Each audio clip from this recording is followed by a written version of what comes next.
So I'm looking at the new Kia Grand Carnival. Hi, Bobby here. The video might be a bit shaky because I'm not using my gimbal but using my phone. And check it out. This car, right, is the first one where I see this kind of mechanism. I've never seen this mechanism before. The whole seat actually folds up, and this is the thigh rest, and then it's there. The seat back is folded up here so that it doesn't occupy the floor when you fold it up, so that you have a full height. Imagine that part is folded up as well. I think your bike can easily come in here. Now let's go to the back. Right, this is also another very clever mechanism. That's Hisham from Roda Pusing demonstrating. No, not demonstrating, he's learning how to do that part. Now, these are the two third row seats, and they completely fold into the floor, which means again, instead of the Toyota method that folds up or tumble, or the Sienta that hides under the second row, this bugger is totally flat into the floor. It disappeared into the floor. What that means is that you have a complete full height that is available for usage. You look at it. See? It's like a mini living room now. See, they're doing that now. So, can you tumble up?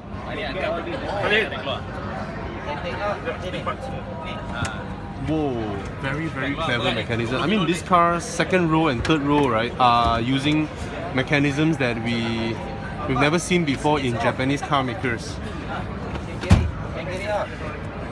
Very clever. Hey Bobby, yeah.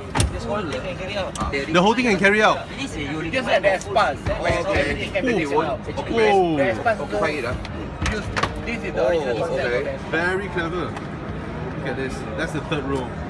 And even with the third row up, right, you have a huge compartment down here. See, for your luggage. You still can lean a bit. If you close this, you don't see the recline. Oh, boleh recline kan? Very clever. Yeah, amazing. Very amazing. Oh, you can lie down at the third row. Look at that. And you still get a lot of luggage room. Look at my leg room. Look at my leg room. This one, I think, this is very clever. But plus 170, 180, can do a lot of no good in here. I really need to step back far away to capture the immensity of this car, because it's not only huge outside but very clever inside. And it is the only MPV or people carrier where all the ISOFIX goes all the way back. That means, right, your baby seat can be placed at the back as well. And powered doors, a very luxurious interior. Let's look at the front seats. Build quality is very solid. That's what I can see. Oh my god, this car is clever. Look at the compartment. Look at the amount of room I have in here. Oh,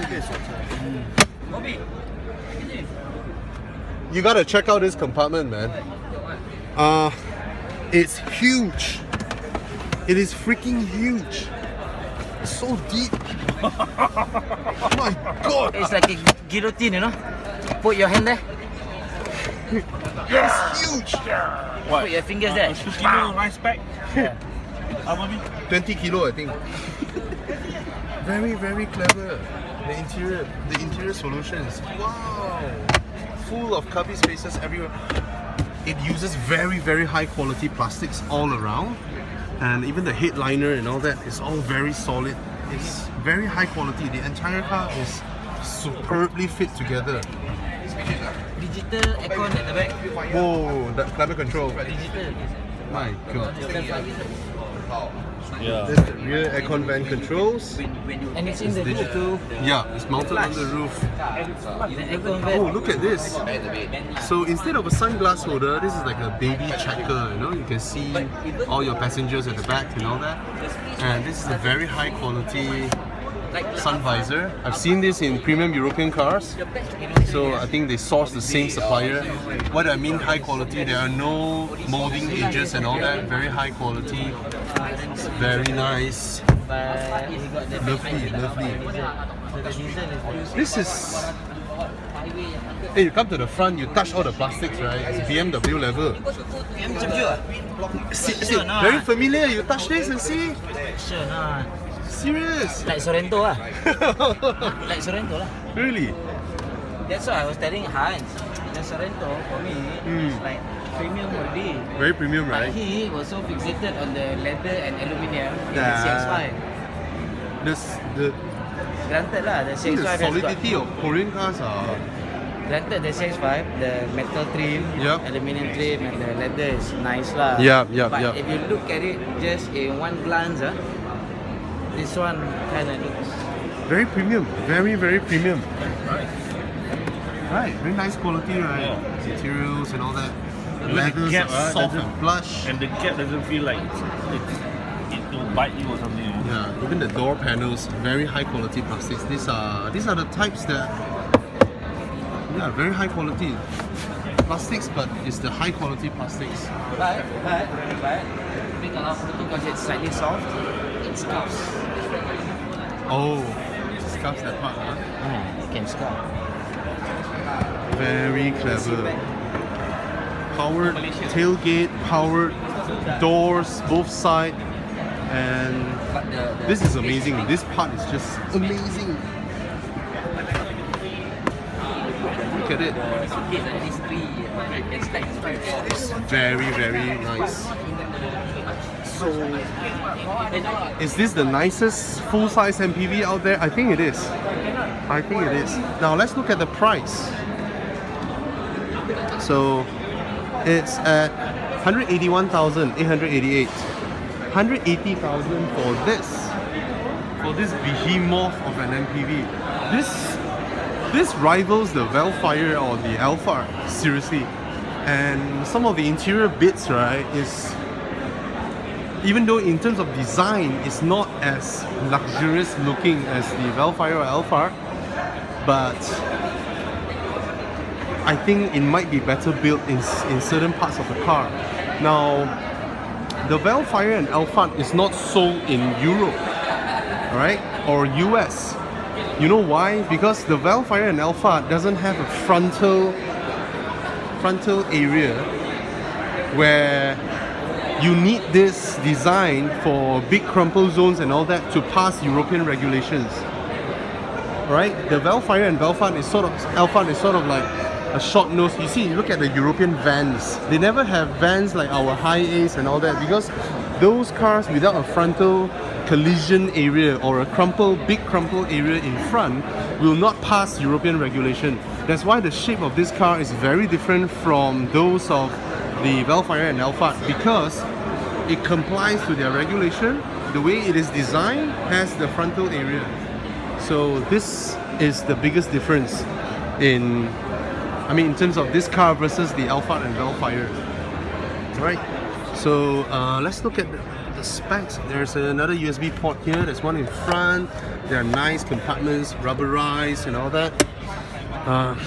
Very high quality. Some teh tarik hooks, right?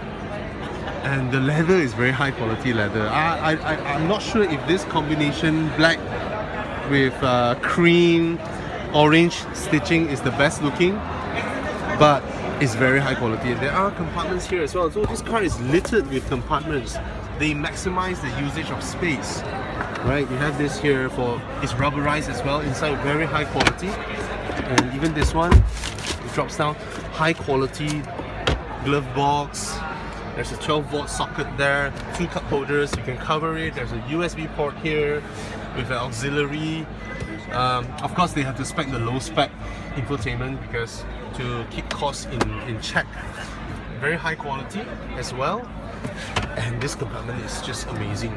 Another USB port in here, 12 volt as well. It is a fantastic family car, this. It is a fantastic people carrier. And at 180,000 is a bargain. Close the door, boom. Korean cars are all like that now, very high quality. These are bit of cheap bits, you know, plastic chromes and all that. And this is alright, it's not hard, it feels really nice, and the leather is very plush, high quality leathers as well. You don't get a premium sound system, I guess. The standard ones are here. Full length door bins, bottles and all that can go in. Amazing. Armrest for the second row, and it's not as spacious as the Vellfire. I can say it's one size smaller. Look at this, another new thing. Never seen something like that on the roof. Right? And then again, I'm going to show the seats. Pull this lever.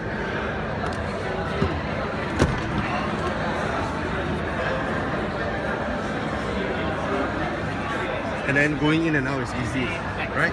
So I wouldn't say it's an Alphard or Vellfire absolute par on par competitor yet, because in terms of interior room, it's not as much as the Alphard or Vellfire, but it's the most roomiest. I mean, you compare this to any other, right? It's very, very spacious. And the fact that the third row can recline, and after the third row reclines, you still have a huge compartment here for your luggage. That's something that Vellfire and Alphard couldn't beat. And then you have ISOFIX on the third row. Not just the second row, but the third row as well. So it's a very, very cleverly packaged, very cleverly designed car. Alright? So I hope I can drive it soon. But so far, I like what I'm seeing here. I don't quite like the front headlight designs. I felt the Sorento one looks a lot better. But still, it's good looking. Very good looking car. Kia has really gone so far ahead. So this one comes with the 2.2 litre diesel, 193 horsepower, 440 newton meters of torque, 6-speed transmission. Yeah, these are the specs. Alright? And the price is very, very reasonable. Okay? Yep. Not in this color. If you're buying, right? No, not in black, man. You look like a freaking taxi. So don't order in black. Maybe order in white or some other color, man. Not black, please. Alright, that's it.